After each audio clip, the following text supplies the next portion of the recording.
Welcome to my midterm review on CS5610 web development.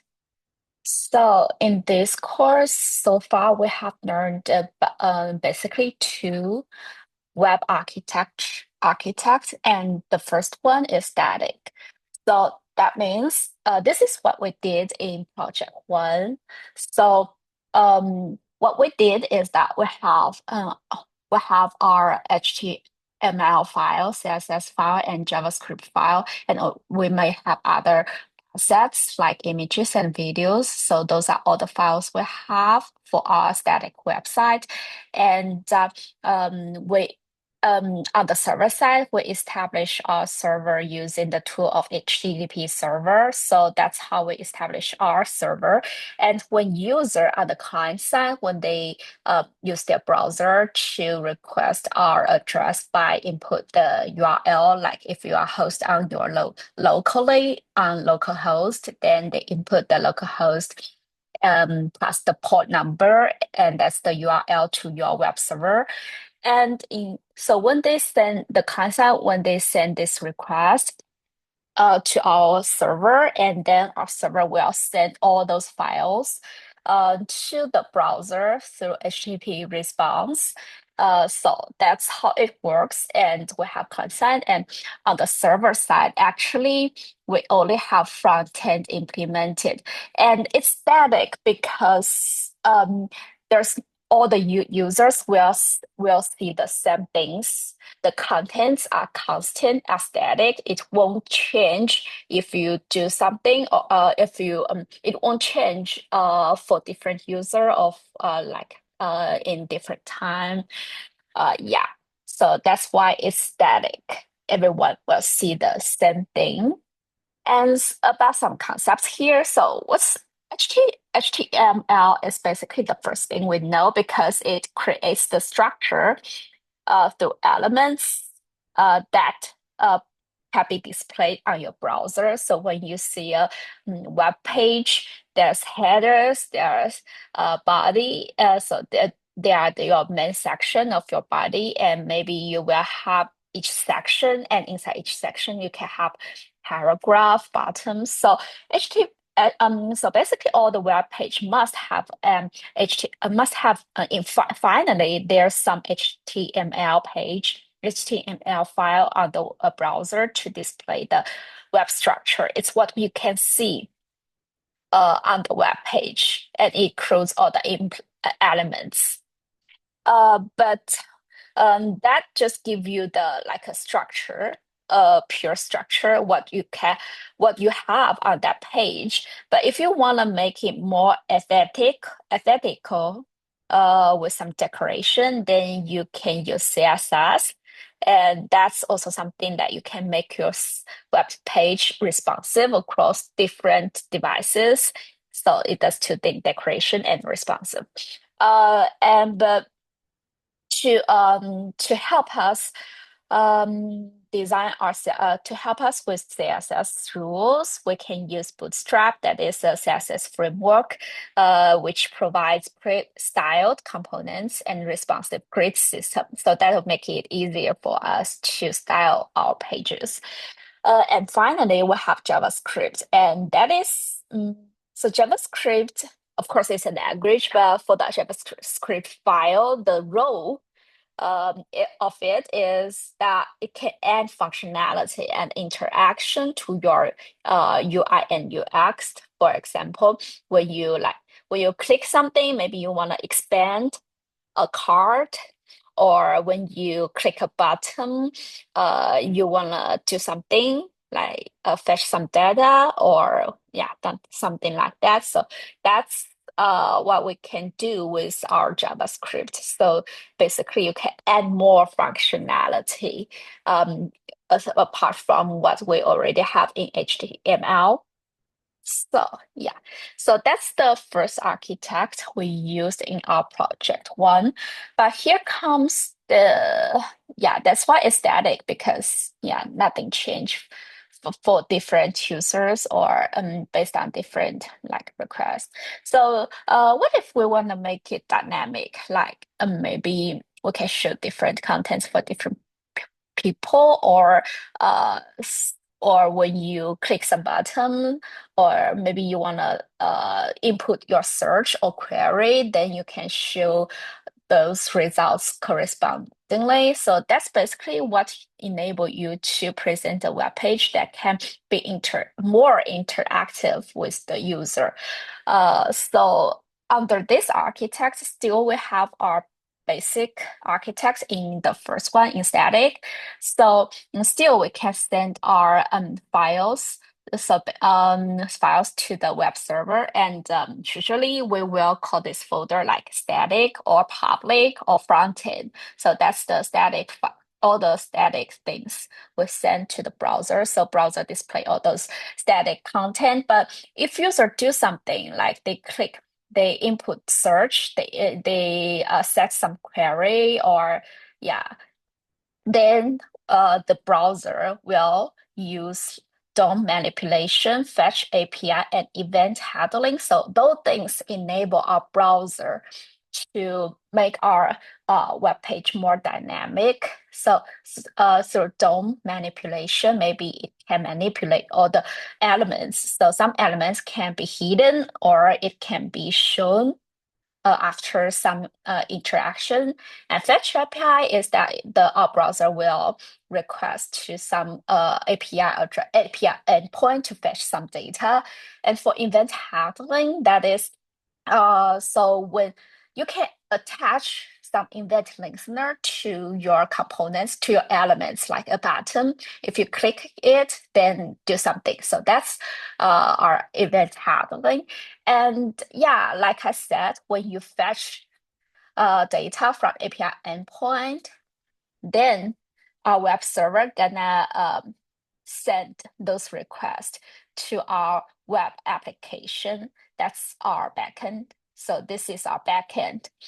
And it requests data through get or post data, or those URL encoded body. So you can fetch, so backend can retrieve the post request body through those URL encoded body, request body. And also they can send cookies, so that backend could use those things. And for backend side, for backend side, we have our application layer. And so for project 2, we are using framework of Express.js. And beside the application layer, we also have a data layer. And that's where we store all our data. And we're using MongoDB. So the flow is like so when the HTTP request sent to our web server, apart from what we already have in static architect, that the front end, the static file, static resources are sent to the browser. Apart from that, we will also fetch data from our backend.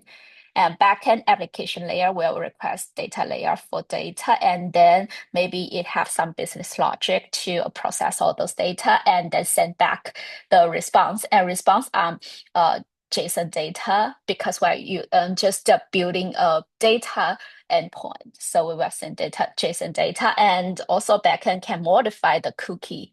That is useful in something like user authentication. Yeah, and then web server send back the HTTP response to the browser.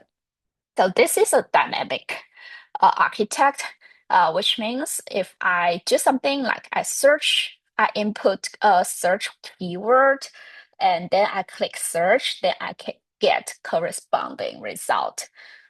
Yeah. So more explanation on those concepts of this architect, of this dynamic architect. First, DOM manipulation. As I mentioned before, it's something that you can manipulate all the elements on your web page. First, DOM is document object model, and that is your web page's family tree. So basically, all the elements on your web page is like a tree structure, because because inside the body, it's like a live representation of your HTML. Because in our HTML, we will have inside this body part, maybe we can have some. So body is like the root, and then we can have something like maybe header. Uh, yeah, maybe header, or we can have main and maybe footer. So in this structure, uh, the body is the parent and also the root of our family tree, and it has three children: header, main, and footer. And for main, maybe it can have several sections. So those are the children of this element. So it's like a tree structure. And manipulation, it means it can manipulate those uh, element in your web page's family tree. So, for example, we can use query selector or get element by ID to choose one of our elements, and then we can modify the inner HTML of it so that it can change. Yeah, it can be changed on your web page. And Fetch API is a modern way to make HTTP requests from the browser. So basically, so you use Fetch, and then you input your like your URL here, URL, and then also you can send some optional things like the meta, yeah, matter whether it's post or get or delete or yeah, put. So do this, it will request corresponding API endpoint to fetch some data. And this fetch API, it use promises for cleaner async code. So that means this fetch function actually returns a promise so that it won't block your main process, your thread. That means if something cannot be loaded, cannot be fetched right now, user won't be blocked. User can still do something, or you can still do something else for your user, like maybe and some to render more to render other information, other elements on your page. At event handling is how we respond to user interactions, and it's the key to create interactive website. So you can use this like for your button. When you use a click a button, then it's like your button can add event listener, uh, and it's on click. So we just click here, and here's your function to do something. So when user click your button, then here's the callback function. So that means when user click something, then we do something in this function. Yeah. Okay. So that's a brief review of all those front end concept. The next thing is that for the backend, we are using Node.js, Express.js, and MongoDB. So Node.js is a runtime, JavaScript runtime that runs on the servers. So actually, so in the beginning, we're just using JavaScript for front end. But if we wanna so let's see, our web developer also want to develop a backend to create a dynamic website. Then maybe they're still familiar with the like JavaScript language. So with Node.js, that enables our developer to use JavaScript language to write a backend for our web page. Yeah. So Node.js can enable our JavaScript to run on servers, and it enable JavaScript to handle server operations like file system operation, API request handling, environment and variable and configuration, and it manages data processing and application logic. Apart from Node.js, we are using this backend framework, Express.js. Yeah, it's built on top of Node.js, but it provides a more comprehensive backend framework, which make it easier for developer to handle routings and middleware. So it simplifies the development on the server side. And for data storage layer, we are using MongoDB, which is a NoSQL database. NoSQL means that we don't have a schema about what our data should look like. It's flexible, so each document can have different structure, and of course, it's perfect for modern web applications. Uh, I'm gonna explain Express.js and MongoJS in depth through this live coding. And in our live coding, I'd like to demonstrate how can we build a backend with uh, Express.js and MongoDB. Yeah, so let's create our project here. Express Mongo demo. Okay, and save it into our project file and init npm init.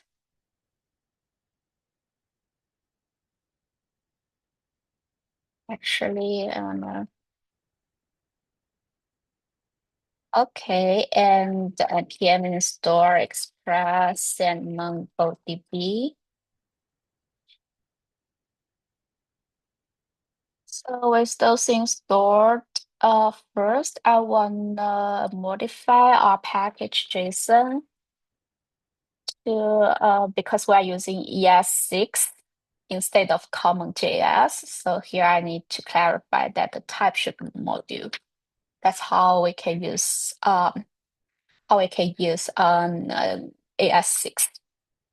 And then let's create our server file. So the way we are using Express is that yeah, it's like so we can have our application, and then if we can let our server, so this application is a backend server, we can let it listen on a port, and then so first we passing the port,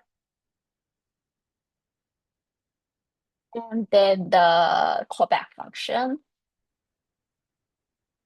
to do something when it's listening. And of course, we need to clarify and declare our port. Let's make it 3000.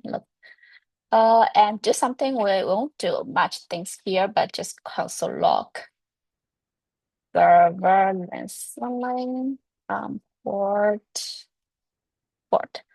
Okay, so actually we can already run this file by uh, the command node server JS.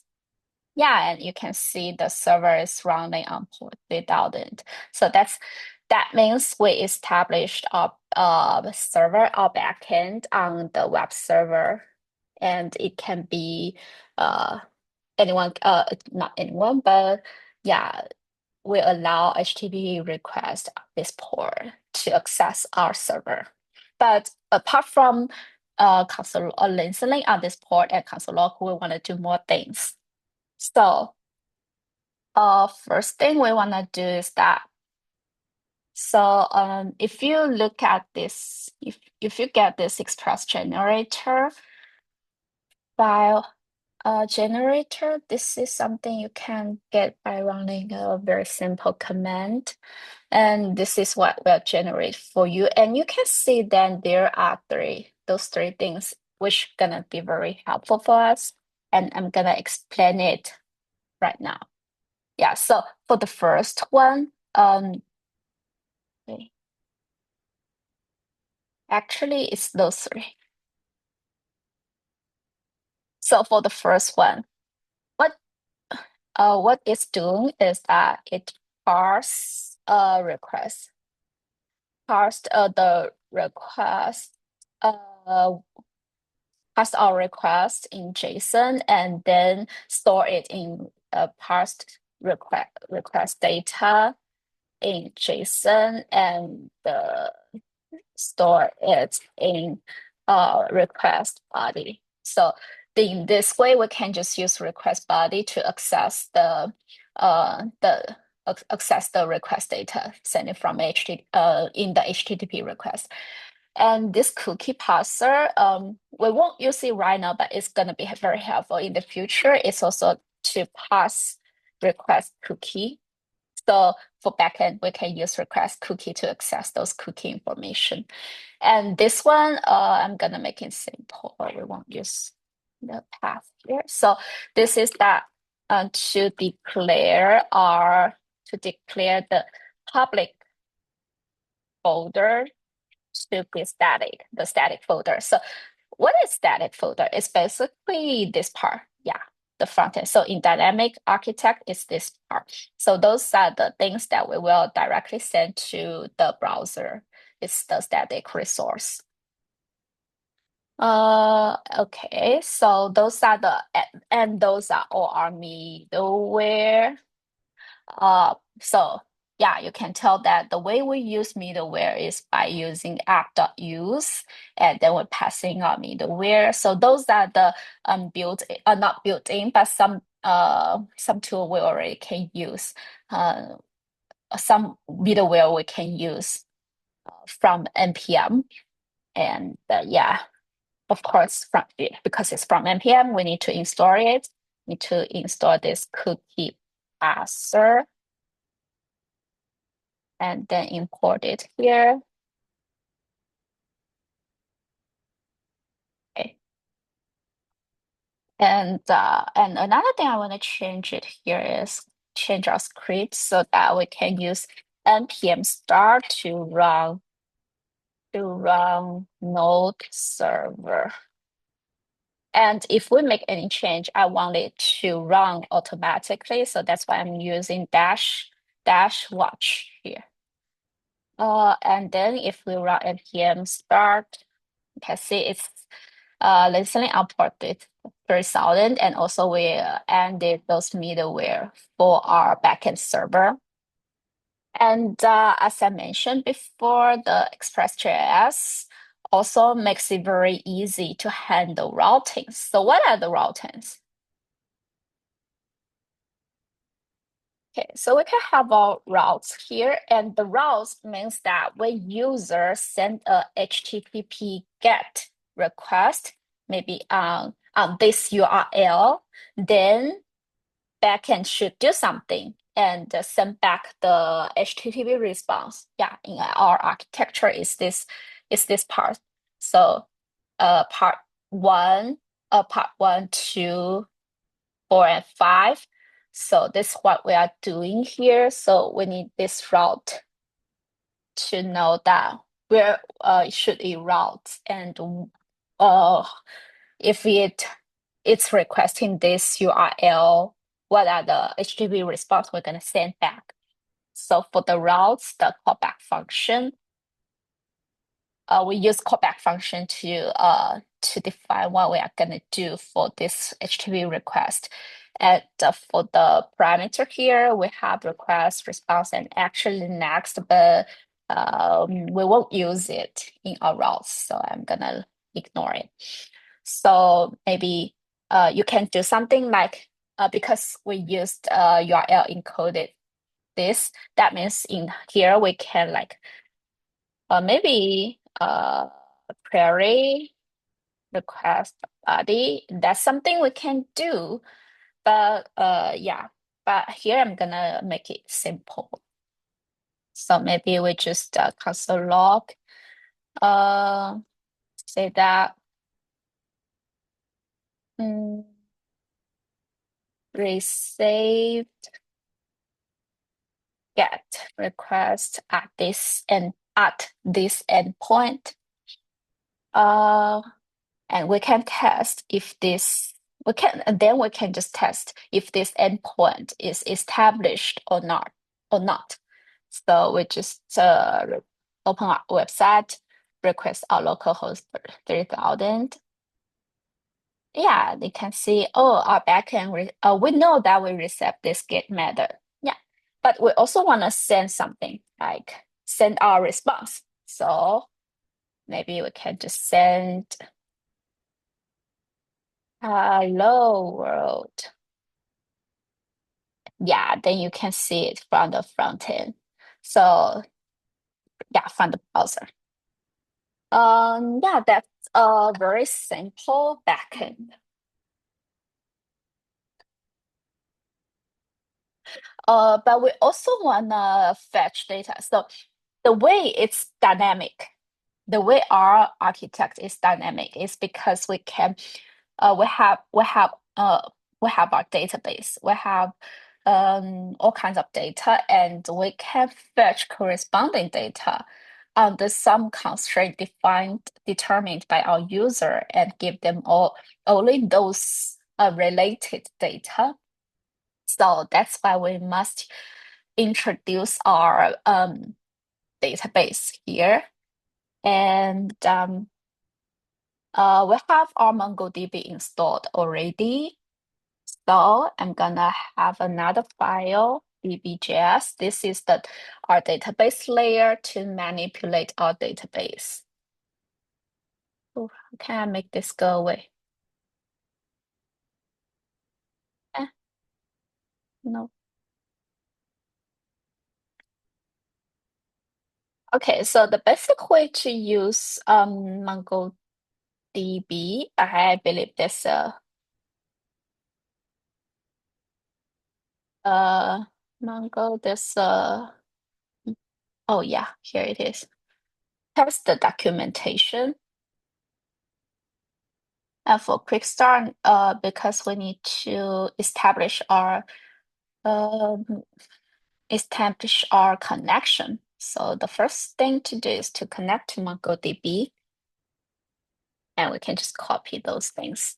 And because we are using ES6 instead of CommonJS, we need to use import from and the URI of our connection. So one option is that if you are using Mongo Atlas, which is a cloud database, then you can put your Atlas cluster URI here. But I'm gonna make it simple to run. I'm gonna run my MongoDB locally. So I have MongoDB server installed on my own computer here. So yeah, here's my local MongoDB, and we can see it's hosted on this port. So that would be the URI, and the protocol is MongoDB. So normally when you are using URL in your web browser, maybe you are using HTTP or HTTPS, comma, slash, slash, and that defines the protocol. But for MongoDB server, the protocol is MongoDB. So that's why we use it here instead of HTTP. And here's the port. It's running locally on my computer. And here we create our client. And first thing, we try to connect our client, and then get our database. So my database, I'm gonna using this one. This is my database for my project too. So this is the database name. This is the database, the collection name. Rename it as collection. So we won't make any query here. Yeah, so of course you can define your query, like the title should be Back to the Future, and when you just find one document that qualifies the query. But I'm gonna make it simple. I'm gonna fetch all the data. So wait, collection, find, and I'm not passing any query because there's no filter or sort or anything into array. And we can have a console log. So this is console log from MongoDB data fetch and our data. So then we return back this data to the server, to the backend application layer. And finally, yeah, don't forget to close the connection. And we won't need this, but we do need to export. Let's call it fetch data. Yeah, let's export this function. Okay, so then we can use it in our application layer. Fetch data from db.js. Okay, so we have here, then we can use it. So constant data is fetch data. And because it returns a promise, and we want to send the data back only after we get the data. So I'm going to use await here, and then we need to make this function async. Okay, so we get the data and then we send it back in JSON format. So data, send this data, and status, we can send it like this. Status code, that usually means it's success, and you have done something, you have read some data. Okay, so this is the routes, a simple routes. That means when user just get this endpoint, yeah, we're gonna return them all the data here. Okay. And some other ways to do these routes, maybe more graceful, is that instead of like writing all those routes logic here, we can use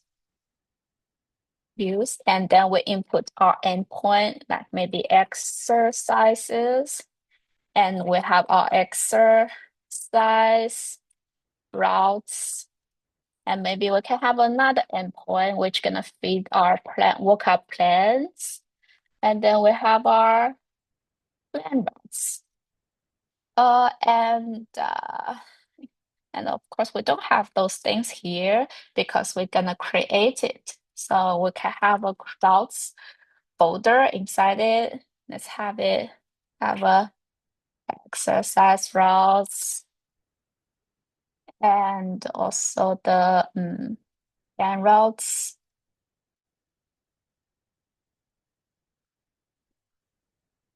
So for example, what we can do here is just we can have routes. We need to import the Express router from Express. Yeah. And our route be this router. And then we can write routes get, and then our path, our callback function.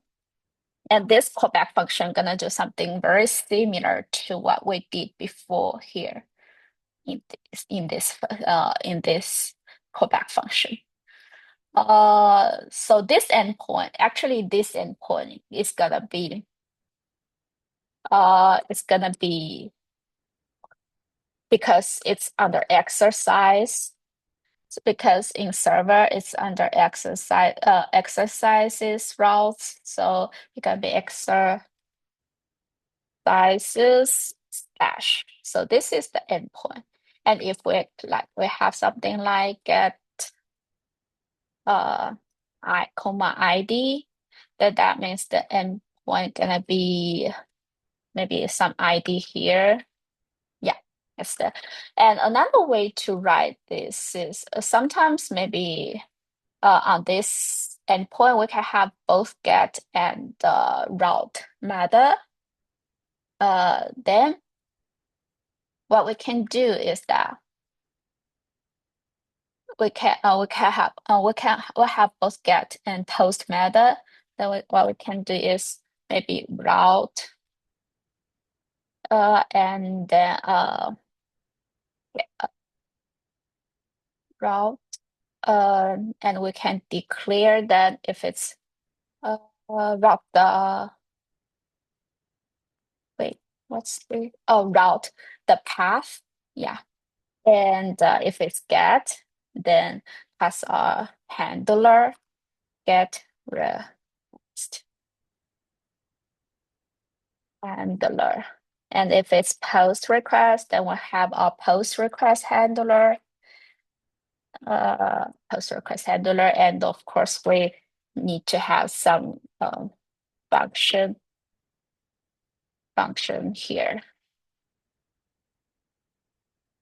to declare what those handlers are.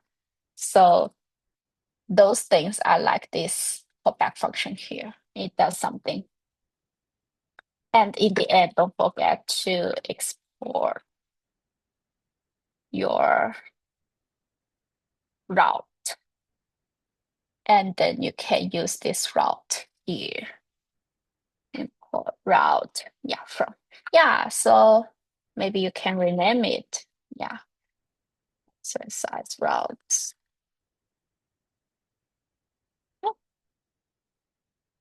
Yeah, but because I have another things not done here yet, like plain routes, so that's why it's got some error, but I think that's fine for simple demonstration here. Apart from those things, I also wanna mention that for those middleware, we have a lot of um, options. Like there are many very fundamental infrastructure we can use as middleware. Like if you wanna implement authentication, yeah, then you can use it here. Use authentication. Maybe not here, but yeah. So maybe for one of your endpoint, maybe like this get here, you can also use your middleware here, and that middleware gonna be your authentication middleware. So that's why Express.js makes it very simple for us to build our middleware and routes to combine those things and build a backend. And MongoDB, of course, it makes it flexible to interact with the database layer. Yeah, you can do all the CRUD operation. So this is a query operation without any like filter or sort logic. But of course, you can like find one and pass in some query here.